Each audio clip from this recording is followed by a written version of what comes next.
Alright, for our next news, we have Jailhouse Religion, how this ex-prostitute turned death row to life row.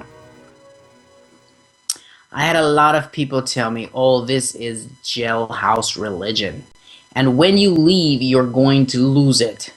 It's been 9 years and I'm more on fire and more zealous today than I've ever been. And I refuse to hear that. I'm going to live for Jesus and I'm going to stay on fire. I want to see revival in the prisons. Dawn Knighton. Now this woman's name is Dawn Knighton and she is a ex-prostitute and she has a story about her life. I'm going to read to you her life story. You will love it. Alright. Daytona Beach, Florida. CBN News. When the women living in Dawn Knighton's Florida beachside house wake up, they are greeted by artwork with encouraging Bible verses, like the popular passage from Psalms 139. It affirms how humanity is fearfully and wonderfully made. The bright flowery wall art is a far cry from the lifeless steel bars of stark bare walls they used to see when the only home they knew was a prison cell. Like clockwork, Knighton's housemates start their day with a mandatory 3 to 5 mile run along the beach. They're also required to meet daily for prayer, Bible study, and accountability. Per house rules, the women are prohibited from pursuing romantic relationships unless they are married. We're not bad people. Title. The rules are rigid, but deemed a necessary to transition successfully to living outside of prison. We need places that will give us a second chance, said Susan Dascano, an ex-felon and one of Knighton's housemates. We're not bad people. We've made bad choices. For recently released inmates, second chances are hardly a part of their lexicon. While you're in prison and behind those bars, all they tell you is that you're never going to make it. You're a convict felon, said Alexis Norrell, another housemate who joined Knighton's program after serving a 10-year second-degree murder sentence. Wow. Satisfactorily, it's true about 600,000 inmates are released annually, and 2/3 wind up being rearrested. While women commit fewer and less violent crimes than the men, the challenges they face when they return to society are often the same, like trying to find housing, employment, and a system of support. Knighton's a Christian counselor and an ordained minister. Opened up her small 3-bedroom home to provide women all of those things and to help them become productive members of society. She founded Radical Restoration Ministries in 2008, a faith-based nonprofit whose mission is in the help rehabilitating women coming out of prison. For Knighton, that mission hits particularly close to home. I deserve to be doing life in prison, and only by the grace of God did he have another plan for my life, she explained. Titled, Journey to Jail. Her life of crime began early on using and selling drugs. She also eventually sold her body to feed an addiction of crack cocaine. Before I knew it, I was homeless and living in life doing things I never dreamed I would do, having absolutely no morals and doing everything I could just to survive. she told CBN News. Kathy Tolson recalls seeing Knighton in her neighborhood years ago. It was in front of her home where Knighton used to walk the streets in pursuit of men looking to pay for sex. That was really my first encounter with Dawn, Tolson recounted. I didn't know Dawn personally, but I know I was praying for Dawn and a number of others like her.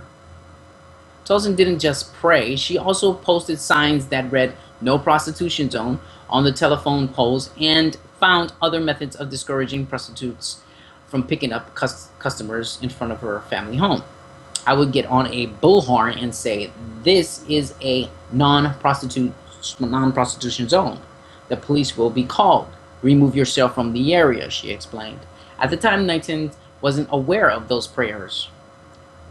All she knew was that the lady with the bullhorn was hurting business. "I was standing out there with a Glock in my pants," Knighton recalled, acknowledging their lack of fondness for one another as they rapidly went back and forth, rapid, battered, and abused by some of the same men who paid her for sex. Knighton lost her desire to live, but not before her nearly 50 felon convictions finally caught up with her. She faced up to 15 years in prison after her last arrest. Title: A New Dawn, Prison to Pastor. The night she was taken in, she was placed in maximum security and confined in an 8 by 10 prison cell with only a Bible. That was when she decided to recommit to her Christian faith, from which she had walked away and asked for help. "I said, God, if you're really who you say you are, and you can set me free, if you'll set me free, I'll spend the rest of my life telling people what you've done in my life." And he did, she explained. That is amazing. All right, next picture. It was the beginning of the radical change that sparked what she described as a vision from God to open houses for women coming out of prison with nowhere to go. Knighton began a counsel and pray with other female inmates. She also completed her first year of Bible college while in prison. She was released after serving only a year and a half and credits her early exit to the grace of God. She then moved with her mother, worked as a barber, and continued her education at Covenant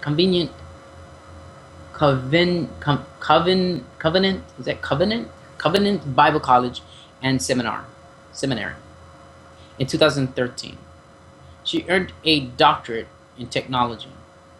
Knighton sees her release and new life as nothing short of a miracle. They also serve as reminders of her promise to return to prisons to show other inmates there's hope. I had never really seen anyone who had come out of my lifestyle, who had made it. And I told the Lord, I said, I want to be the one to do it, she recalled. Knighton's changed life has given her access within Florida Department of Corrections to minister a woman in the very same prison where she once served time. Her ministry has since partnered with others like Pastor Cheryl Brady and the Brent and Texas Offenders Reentry Initiative, a ministry of the Potter's House in Dallas, Texas. Title: You're the Lady on the Corner.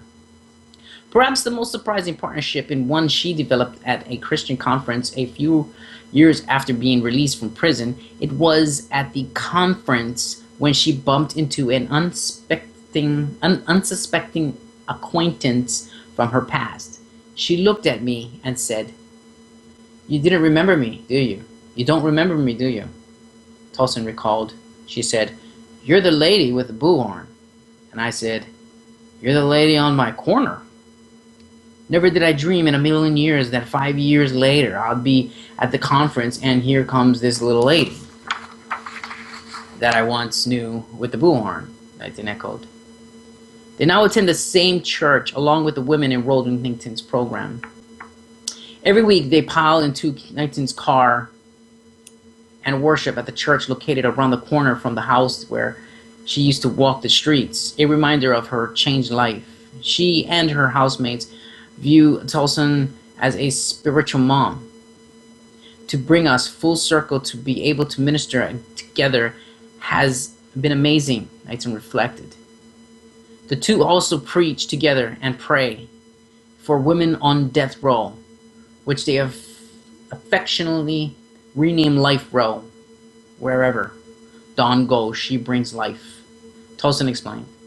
If she's in death row, it becomes life now. Radical Restoration Ministries' rigorous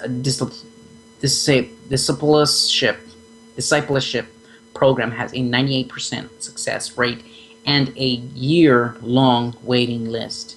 The women who have completed the program believe they are forever changed. Belinda Kitchens, who recently left Florida to work at Heidi Baker's Christian Missions group to help children in the Mozambique, credits both God and Knighton's for her new identity. I'm so thankful that God took somebody like me and like us, all of us, and turned all of our ugliness, and He made it all beautiful, Kitchen said. Knighton is now taking her message into men's prisons and planning to open discipleship homes for them too. But her passion remains the same, to see a radical change in what she calls the prison nation. I had a lot of people tell me, "Oh, this is a jailhouse religion, and when you leave, you're going to lose it," Knighton said. It's been 9 years, and I'm more on fire and more zealous today than I've ever been, and I refuse to hear that. I'm going to live for Jesus, and I'm going to stay on fire. I want to see revival in the prisons.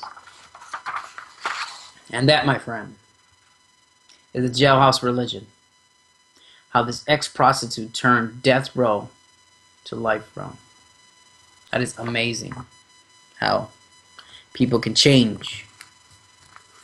No matter how bad the situation is, they can change. Alright, so let's go with our next. Our next one is pretty crucial, to tell you the truth. This one is heartache. Heartache. That's awesome how she can go from one life to another life.